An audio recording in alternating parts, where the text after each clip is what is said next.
So one of the important things I wanted to have, or one of the big things I wanted to have on my Deathwatch, particularly with the color black, is to have a couple of different tones.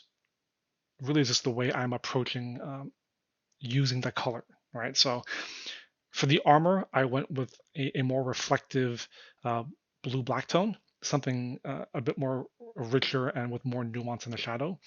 And for the wheels, I wanted something grittier and more neutral to separate the two different elements. So the blue-black of the armor is more metallic, it's more reflective, it's brighter. And then the more gritty rubber neutral tone of the wheels. So to paint the wheels, we're only going to really need 3 different colors and a contrast paint. So the colors that we're going to be using are Vallejo's Black. I believe this is a medium sea gray. I honestly can't tell from the bottle, but it's a medium sea gray. And then the sea gray, also from Vallejo's Model Air. To add a bit of sort of this weathering contrast, we're going to be using a bit of Cygor Brown. And then if this is too dark for you, you can mix in a bit of Goregrunta Fur as well. It'll create a brighter, a richer brown tone for the wash. And then we're going to be diluting it with Lamy and Medium. So to start, we're going to take our medium sea gray, and we're just going to quickly block in roughly where our highlights are going to go. Now, because I know that on the brightest parts of the wheel, I do go up to a medium sea gray and then a few highlights with my sea gray. I'm not too worried about the transition back to black yet.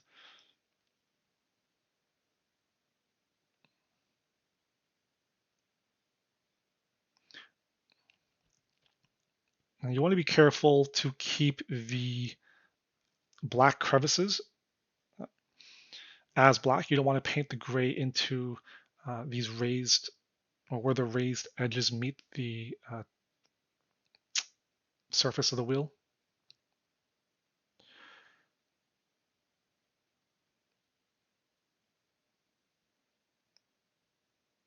And we're just going to bring this gray into the sidewall of the wheel.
Now that I've blocked in roughly where my highlights are going to go, it's time to start transitioning these colors, or this color, into the shadows, which is going to end up being just straight black.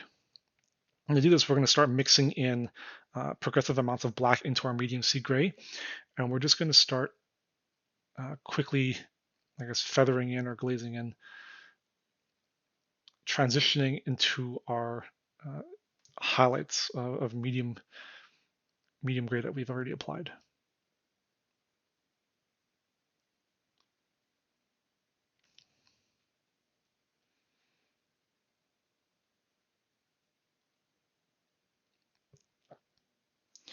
Now this is one of those steps where I don't mind being a little rougher with the way I'm applying the colors and consequently not having perfectly smooth transitions. I'm always thinking about the texture of the object that I'm painting, what material it's made out of, and I expect these tires to have a lot of wear and tear, a lot of unevenness to them because they're obviously the tires. They're constantly driving on the road.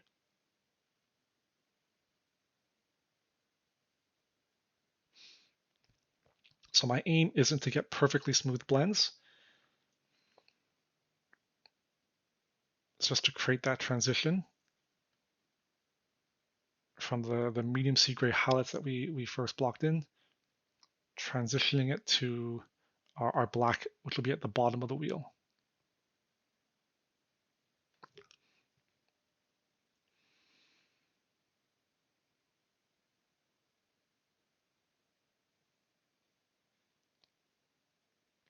You also see that as I'm getting to the bottom of the wheel, I'm getting messier and messier and rougher with the way I'm applying the paint, because obviously this part of the model sits on the base, no one will see it. So really, I'm just spending the most attention and care on the sidewall and the top quarter of the tire right here.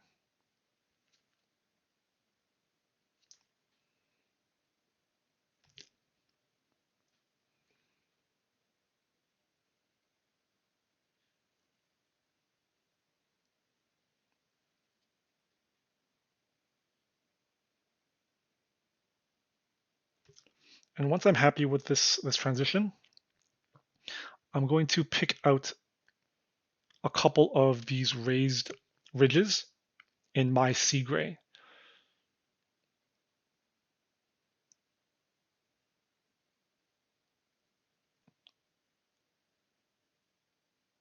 And again, it's a subtle thing, the jump in color between the base of the tire and these raised ridges, but it's that subtle jump that creates a bit more tonal variety in this object.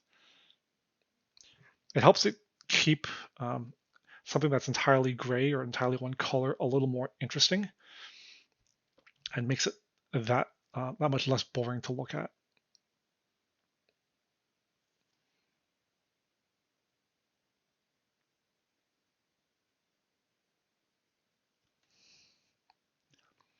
Okay, once we're happy with that, it's now time to apply our dirt wash.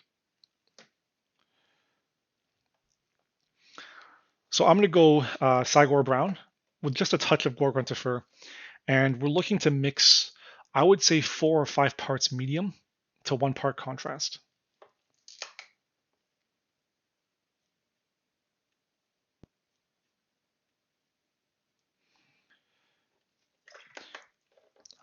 And we're really looking for something that's fairly diluted, not very strong in color, because we're just going to slam it over the entire wheel.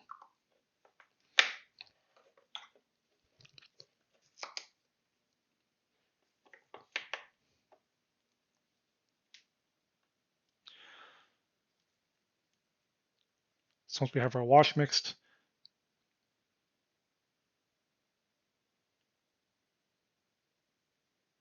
I'm just going to very liberally apply it. I'm going to focus on these raised ridges.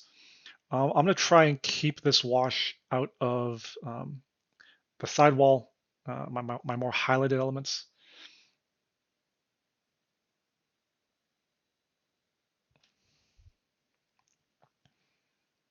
But it's up to you how neat or messy you want to be at this stage. The wash is very subtle, so it's not a big deal if you end up painting onto these highlighted areas. And really, all I'm looking to do is nuance, particularly in these creases, with this sort of this bluish red tone. Make it look like it's got a bit of caked up dirt and dust that's been collecting in the crevices of these wheels.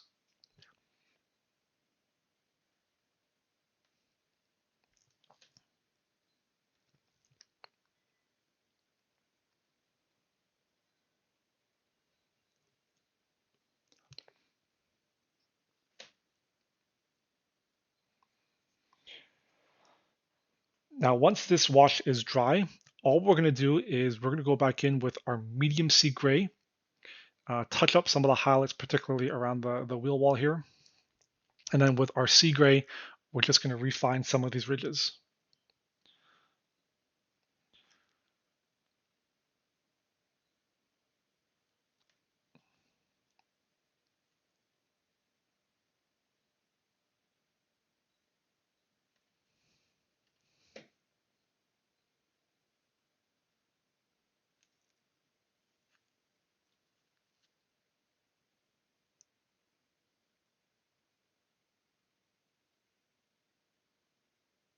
And really my goal with this step is just to neaten up my wash step, where some of the wash has pulled or created some coloring on the surface that I want to get rid of. This is really more where I'm focusing these touch-ups and highlights.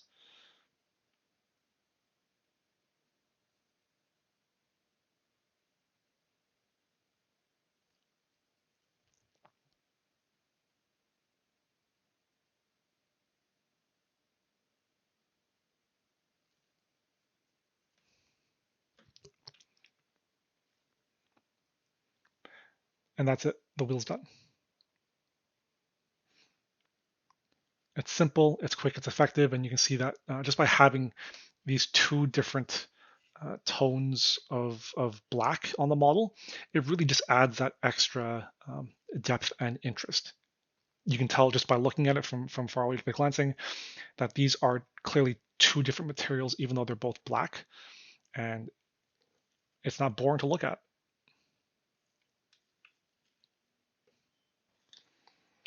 So to paint the leather on my bike, I'm going to be using 5 different colors.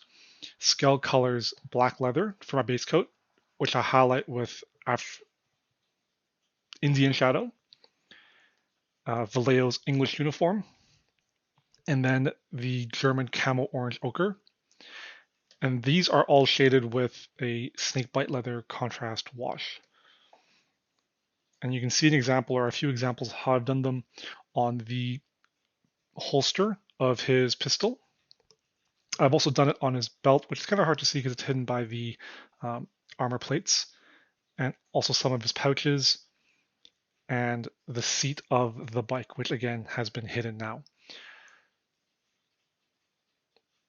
And really, it's a very simple process. Not too much blending involved because I want sort of that old sort of tattered, torn look for the leather. And so really, we're going to be painting it with a lot of stripes and thin strokes. And I will demonstrate this on the leather strap of the book. So to start, we're going to base coat with our black leather. And we're just going to apply a nice even base coat.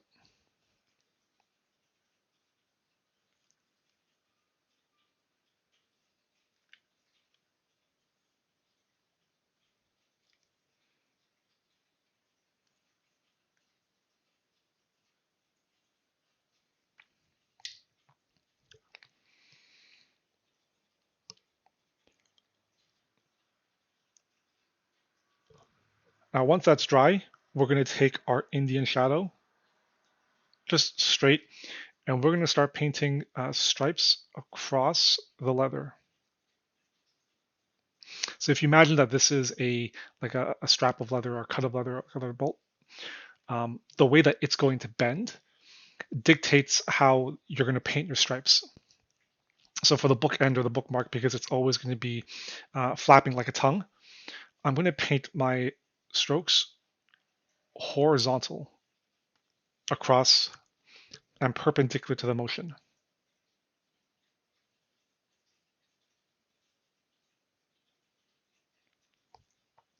So if you imagine that this were a belt, just like a belt buckle that's constantly twisting and rotating, if you imagine that belt has been used for quite a few years, it's going to start tearing and you're going to get cracks in the leather. And so we're just thinking of that when we apply these highlights.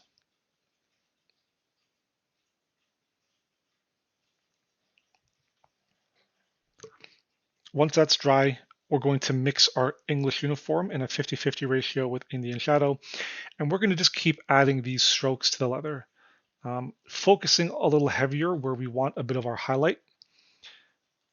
But then really we're just continuing adding more of these strokes and more of these lines and cracks.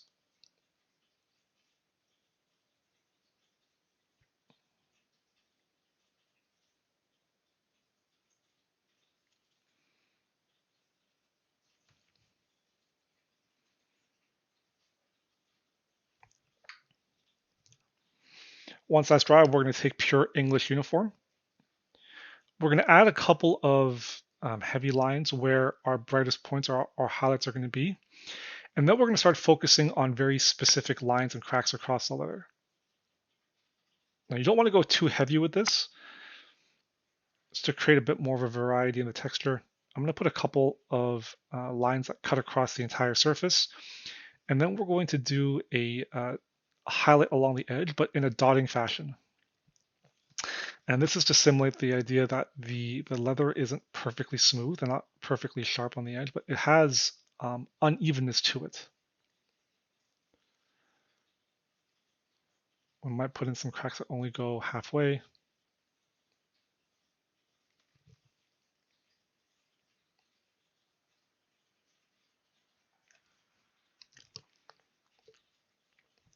And then we're going to take our German Camo Orange ochre color. We're going to dilute it so it's fairly thin. And then we're going to highlight some of these heavier lines, but also to reinforce and add a few extra ones. Now you'll know that I'm not going all the way across with all of these. Many of them I'm actually just cutting in from the edge. I'll put a few heavier lines where my highlight is.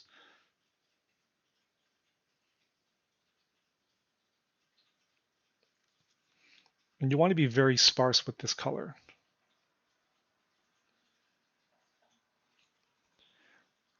You can see I'm not highlighting all of the edge. I'm just putting a couple of sharp nicks focused around where I have lines crossing.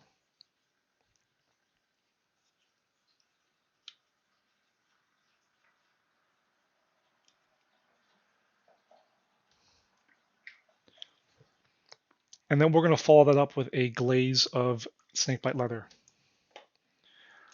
Now when we apply this, we're not looking to coat or wash the entire thing, but we're going to selectively push this into the shadows and then gently pull it out. So it ties everything together. It gives it a nice warm, sort of this earthy orange brown look.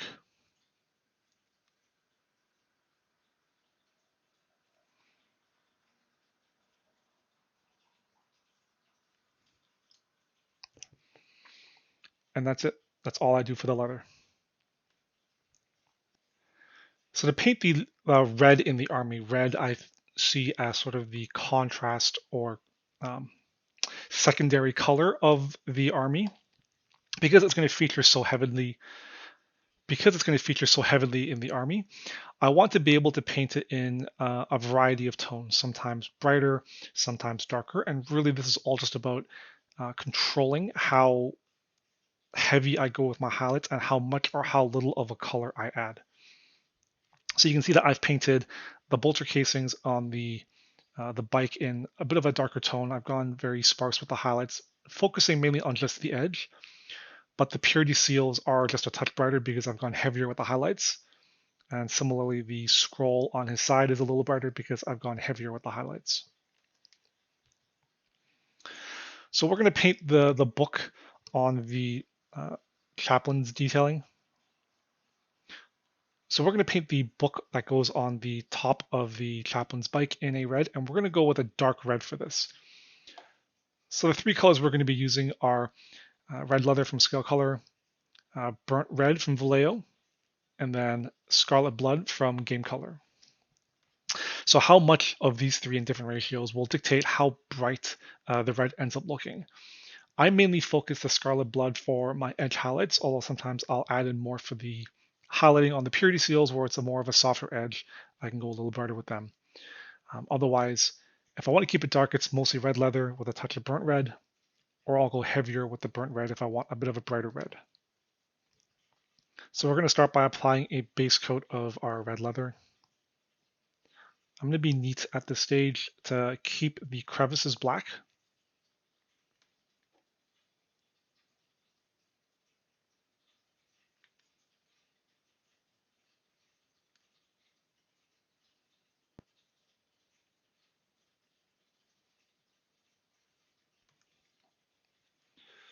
Well, make sure you paint the sides as well.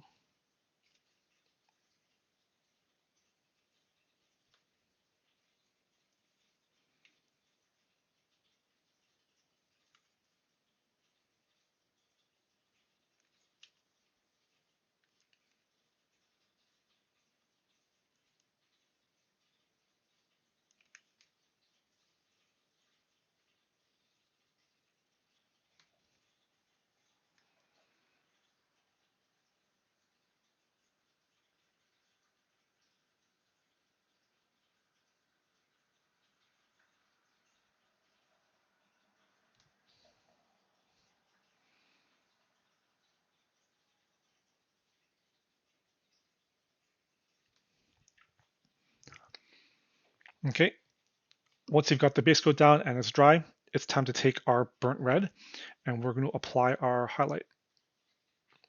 Now, because this is a leather-bound book, when I apply these highlights, I'm not looking to make perfectly smooth blends, but similar to painting the leather straps, we're looking to add texture with our brush strokes.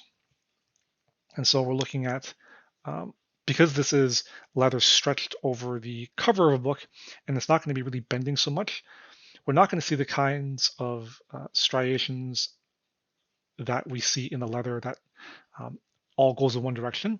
This is sort of going to go every which way. It's going to come from wear and tear from putting the book down on different surfaces, micro scratches that happen, etc. And so when we apply our highlights, we're going to go in sort of every which way random direction and just adding lines. We're using lines in greater or lesser amounts to add our highlights while simultaneously maintaining this stroke texture to it.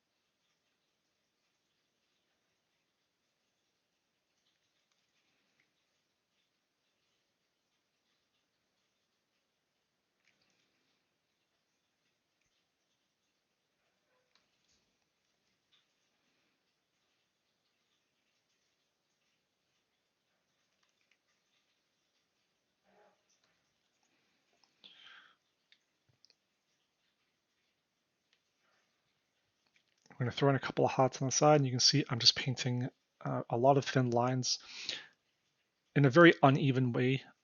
So it's not consistently across. It's not going to be a perfectly smooth highlight. And that's okay because we want the texture to really show through.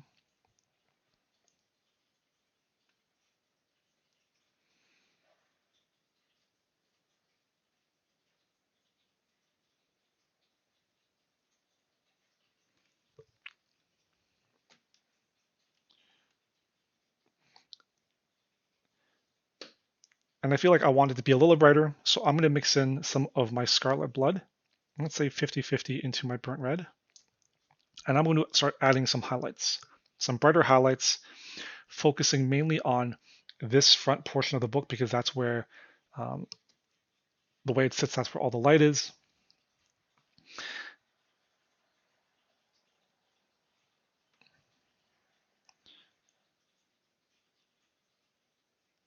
And I'm just focusing on painting these lines, adding this crisscrossing cross-hatched pattern across the surface of the book.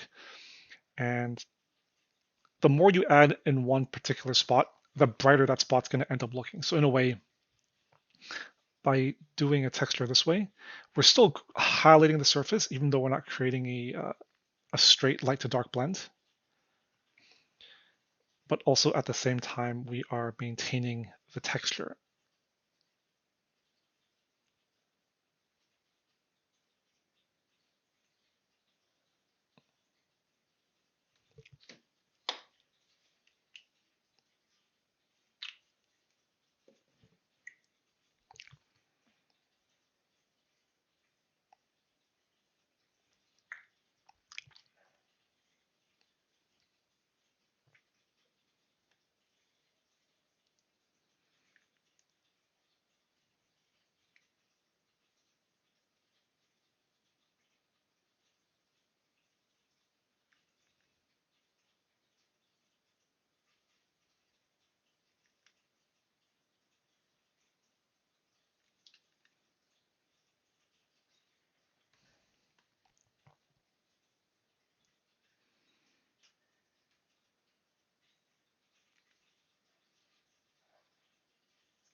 And once I'm happy with that color, I'm going to take a little more Scarlet Red into my Burnt Umber just to brighten it up.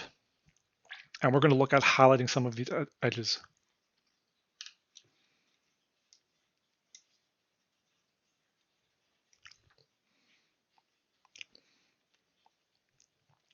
Now, much like when we were painting the leather straps, we don't want this to be uniform all the way around.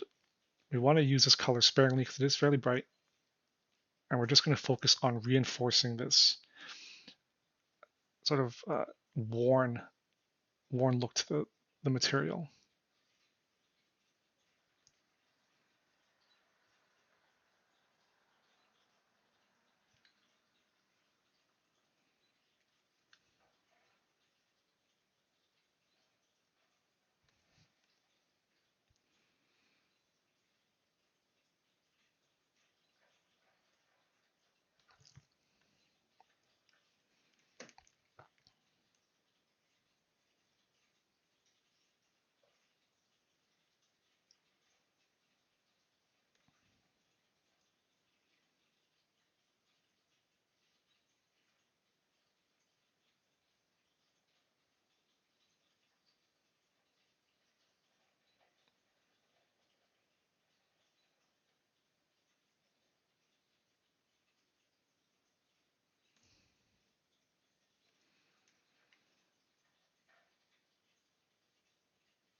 And that's a nice red tone that I'm happy with.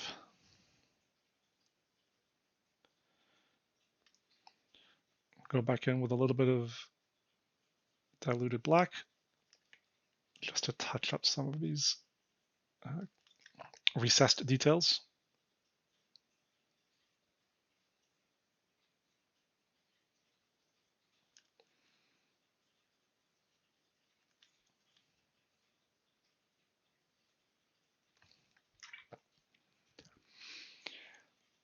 Now you can choose to leave the red finished at this stage as well, but to add a little bit more nuance to it and to help bring it in line with sort of the other leather that I've painted in the army, I'm going to add a bit of a subtle wash with the Snakebite Leather.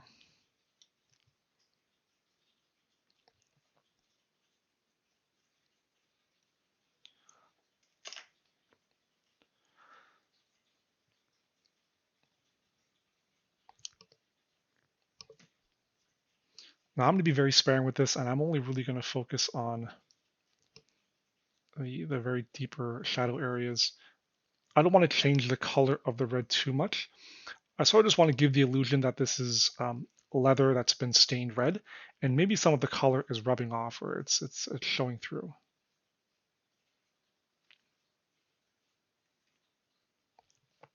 I'm applying it in a patchy way to create a bit of a rougher finish.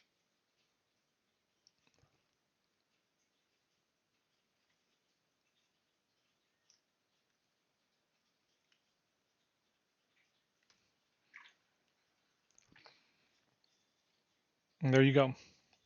So I'm going to repeat this process on the side as well as on the bottom. The bottom is probably just going to receive a base coat and a bit of highlighting because it does sit on top of the bike. And then the side will highlight progressively darker along the ridge.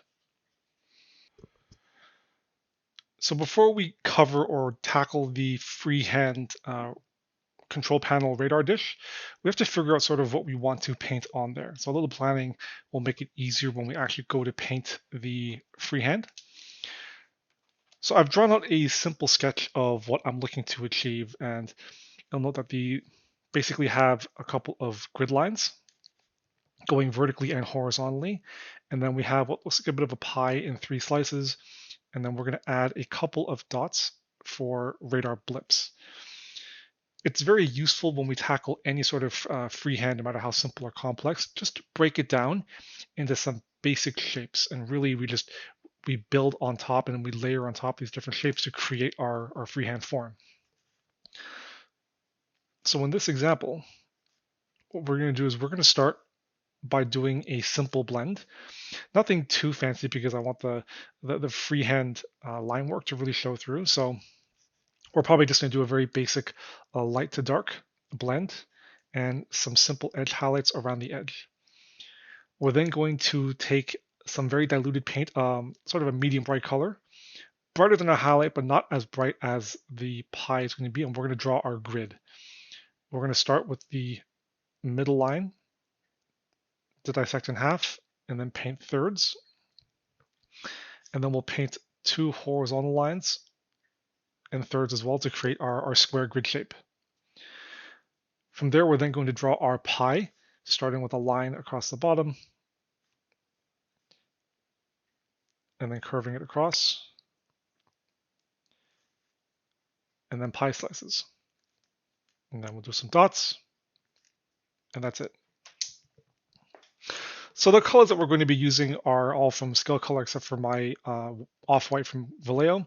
So we're going to be using Black Forest Green, Irati Green, and Spring Green. Now, I'm going to be primarily using these 2 colors for the blend, with a little bit of this for my edge highlight.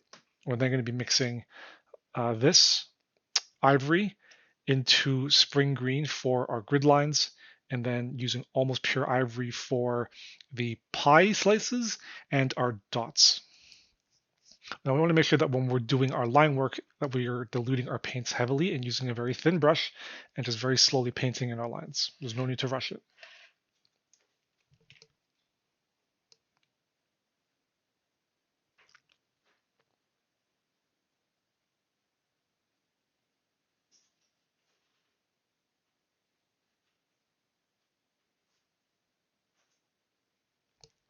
Okay, and that's going to be our nice clean base coat of the Black Forest Green.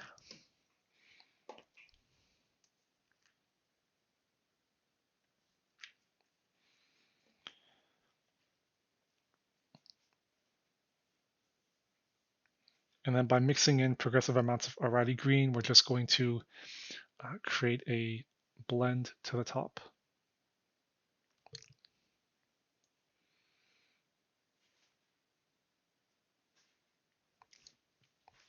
Now you can achieve this blend in any way that you choose. You can layer it, you can wet blend it. I'm doing a combination of wet blending and a bit of glazing and feathering. It's a fairly small surface, so it's pretty straightforward and simple to get this blend that I want.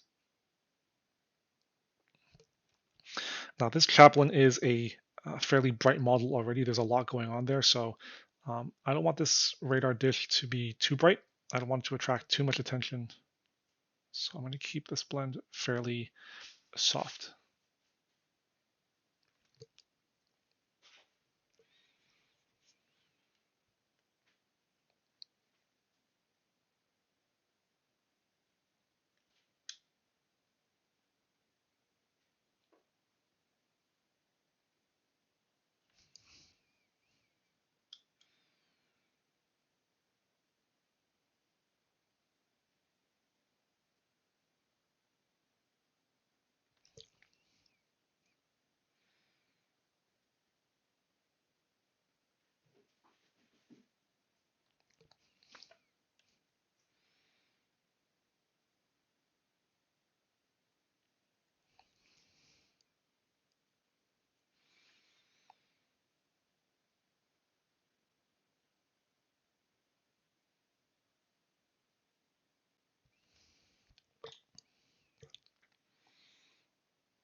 Okay, now with this basic blend done, I can already see that the Irati Green is fairly bright for what I want. So I'm going to make a slight adjustment to the way I apply my colors.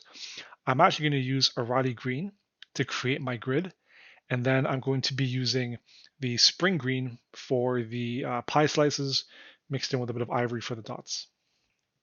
My original plan, I think, would have ended up too bright. And so I'm just adjusting this on the fly.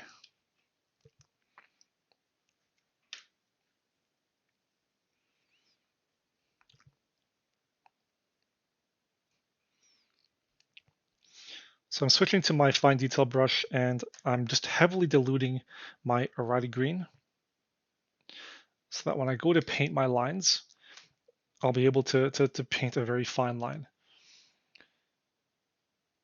Depending on how practiced you are, you can go ahead and create tick marks at the top before pulling lines across. So for example, so you know that you've spaced them out correctly.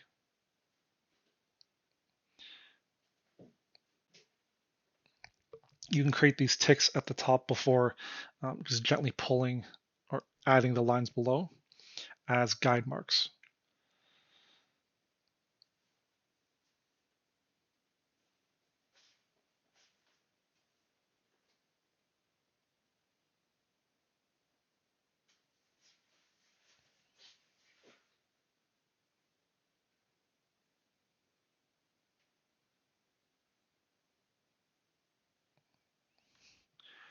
Okay, so before we proceed to do our horizontal lines, I'm going to tell you about a little trick called erasing. So when we paint freehand and we're painting complex shapes and lines, sometimes we will overpaint and sometimes we will make mistakes. That's not a big deal. What we can always just do is take a bit of our darker color and we'll just paint over and erase some of this mistake over here to thin out our lines. And this is very, very common when you're doing freehand or more complex designs and shapes.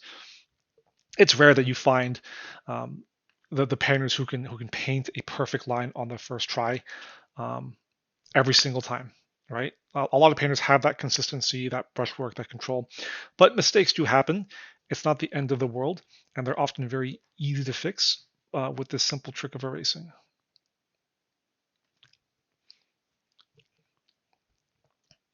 So once we've got our horizontal, I guess our vertical lines, we're going to turn our control thing, and we're just going to paint our horizontal lines.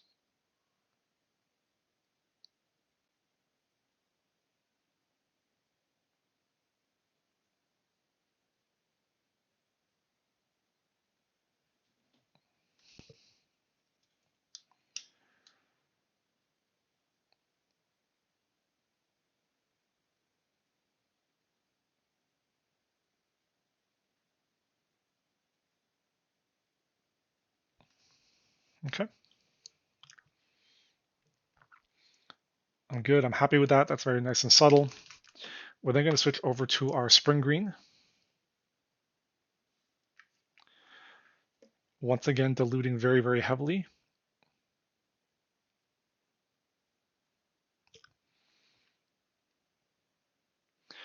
And then we're going to paint our pie shape. So to start, I'm going to paint my horizontal line across the bottom.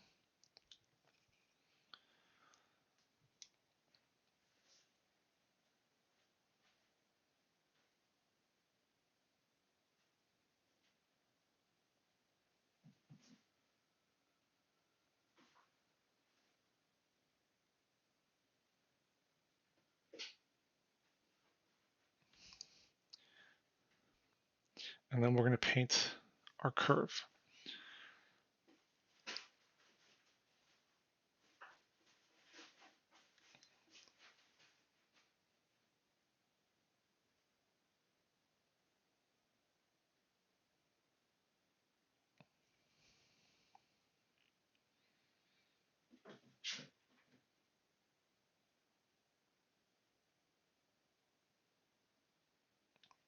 Now with our curve done, we're just going to slice our pie.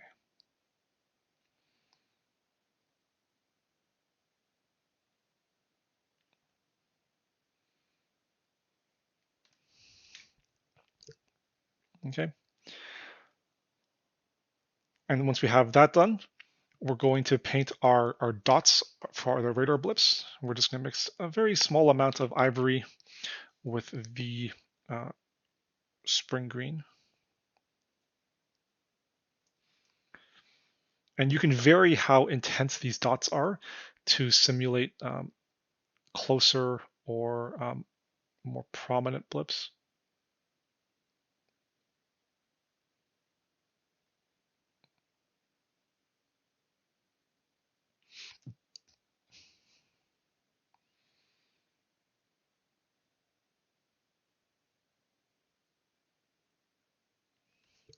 I want to make this one blip right here pop a little more.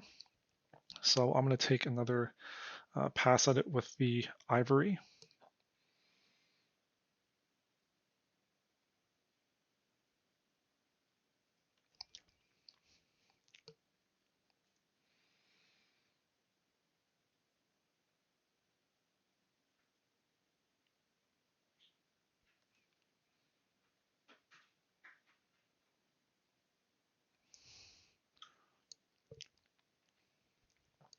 And that's it. Our control panel is done. Very simple, very straightforward, and it's made easy because we planned out what we wanted to do.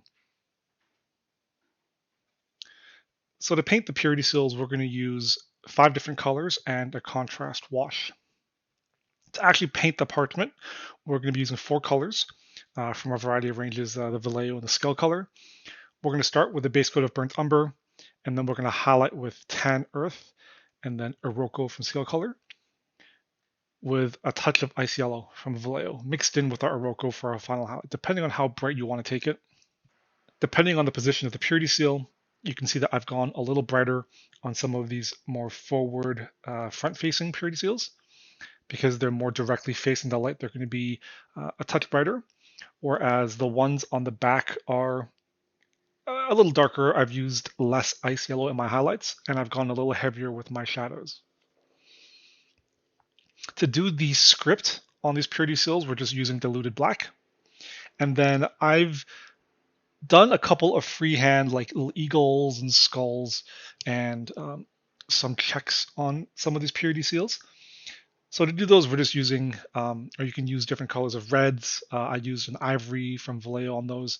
And then when we do our glaze with our contrast paint, it helps tie it all together afterwards.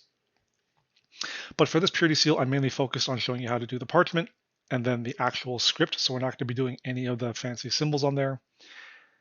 And then to finish off the purity seal, we do a glaze of Goregrunta Fur. So to start, we're going to base coat with our Burnt Umber. And we're just going to apply a nice even base coat over the entire purity seal.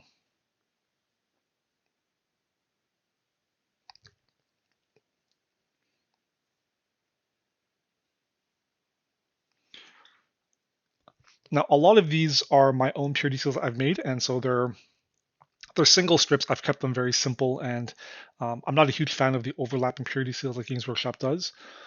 As you can see on the shoulder pad here, when you have overlapping purity seals, you want to make sure that you leave a thin black line in the divide that separates the two of them. So when you apply your base coat, you just want to be a little neater. To begin highlighting, we start by mixing some Tan Earth into our Burnt Umber. And similar to painting the belts, we're applying a striped texture based on the way the purity seal, the parchment of the purity seal would bend. And so like the belt, because the movement is along this vertical axis, I'm going to be placing my highlights in vertical lines on the horizontal axis. So perpendicular to the motion. And we're just going to keep mixing progressive amounts of this Tan Earth applied in lines to create that stripy texture look.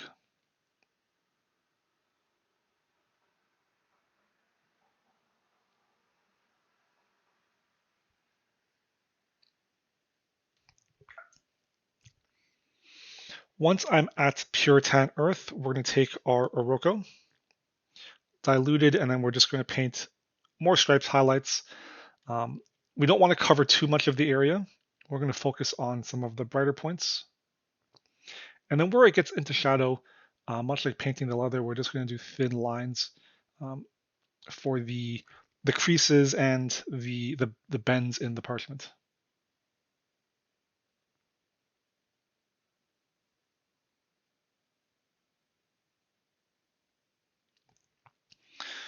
I'm also going to take some diluted Iroko, and I'm going to do some dotted highlights along the edge very, very thinly.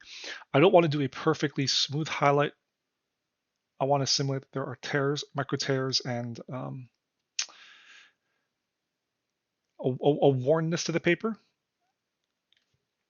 And so dotting this highlight in makes it feel a little more textured and used.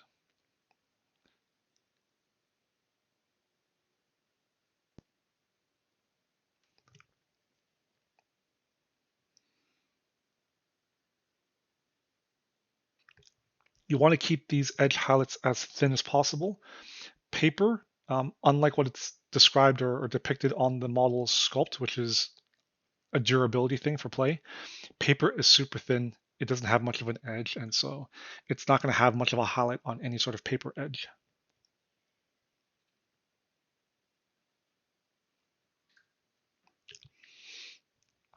So now, depending on where the purity seal sits, you might want to brighten up some spots just for our final highlight. So we're going to mix in some of our Ice Yellow into our Iroko. I'm going about 50-50.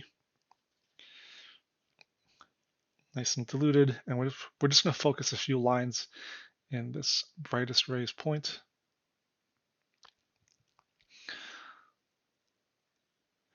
And then where I have lines that cross to the edge, I'm going to add a few dots.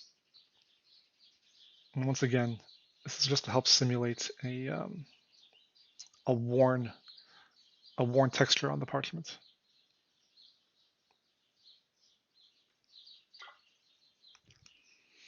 And that's the base coat, or the highlights and shadows on our purity seal done. Now to tackle the freehand script work. So what a lot of people do on purity seals, if you imagine a purity seal here, they'll just do lines across. And that's fine. It's very simple. It'll help simulate the writing, but it does feel a little too clean and a little too neat for me. When you're writing and you see the script from far away, the words are never perfectly level. You'll have characters like H's and T's that carry on top. You're going to have P's and Q's with lines on the bottom. And to help simulate that sort of up-down nature of the English alphabet, what we're going to do is we're going to add some vertical lines that cross over these horizontal lines that we're going to paint in the parchment. And you can keep them straight up to represent words written in the vertical, right? Or you can angle them for something that might be more italicized, okay? And you can see how that turns out on some of these other purity seals. It's a very subtle thing, but you'll notice that that bit of an unevenness to the lines just gives it a much more realistic look to the text. So to start, we're just going to take our black and we're going to dilute it so that it's very easy to paint across the surface. And we're going to start by painting just a bunch of horizontal lines.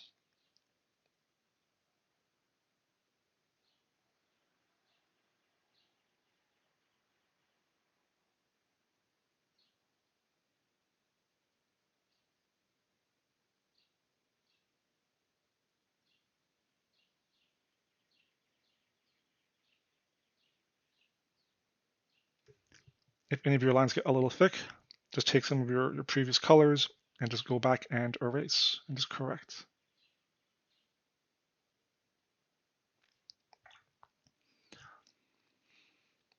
And with our horizontal lines done, it's now time to add our vertical lines. Now you don't need to put vertical lines on all of them. The goal is to create some random patterns so they all don't look so uniform. So some lines might have none, some might have 2 or 3.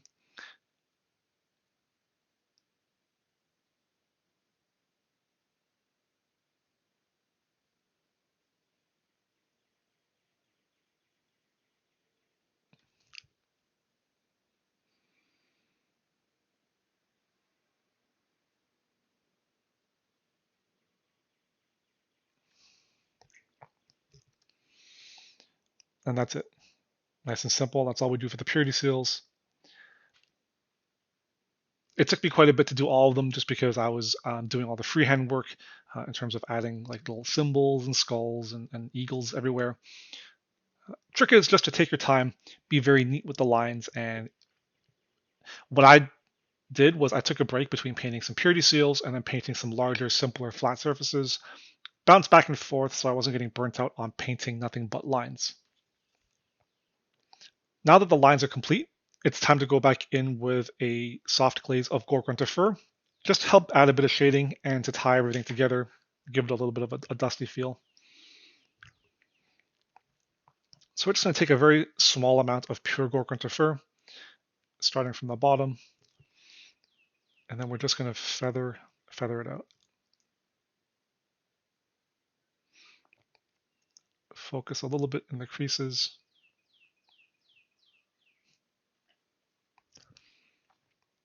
And that's it.